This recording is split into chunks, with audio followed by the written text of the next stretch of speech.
In April 2021, the top playmaker in world football sat down to negotiate a new contract with Manchester City. He arrived at the table missing what you'd expect for a player of his caliber, an agent. Instead, he brought a data model. For decades, the sports and business worlds have operated on a shared assumption that top-tier talent and design are mysterious. They are treated as an aura, a vibe that you just have to feel.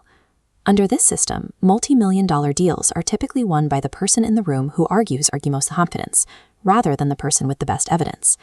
Pricing an asset based on charisma and a gut feeling puts the person signing the check in a highly vulnerable position. Drafting a preliminary contract or sketching out a new product design is relatively cheap. Unwinding that decision is where it gets expensive. Once the money is committed to a 4-year sports contract or a major factory tooling run, the choice is locked in. This chart highlights the core problem.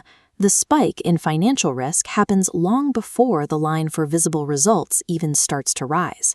Decision makers are often forced to lock in their budgets well before they can see the consequences of the deal. To mitigate that risk, you have to pull undeniable proof to the very front of the timeline. You need to see the results before the ink dries. Bruyne bypassed traditional sports agents and hired the Brussels legal firm Atfield and the analytics firm Analytics FC. He commissioned a report to answer a single question: what was he actually worth?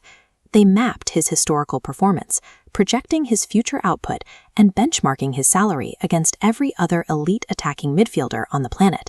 The finding was blunt: De Bruyne was drastically underpaid. This changed the dynamic of the negotiation. He didn't ask management to believe in his talent. He put the math on the table and forced them to argue against it. The math worked. De Bruyne secured a new 4-year deal, reported to be worth around £83 million, roughly a 30% pay rise. His talent was never in dispute. What changed was that the value of that talent was made visible and argued from a model. Shortly after, data scientists predicted that bringing a portfolio like this to negotiations would become the standard. Today, it is routine. By trading his value as an evidence problem rather than a personality contest, he proved that a talent contract is ultimately a data problem with a clear answer. This lesson applies far beyond sports. Corporate, manufacturing, and product design suffer from the exact same commitment without legibility problem. High-stakes design directions are often decided on seniority and crude sketches, the same way football contracts used to be. Design intelligence is the modern counterweight. AI platforms like Depix allow teams to model photorealistic designs at the very beginning of the concept phase. This allows a team to see the exact consequences of a design choice, while it is still cheap to change course.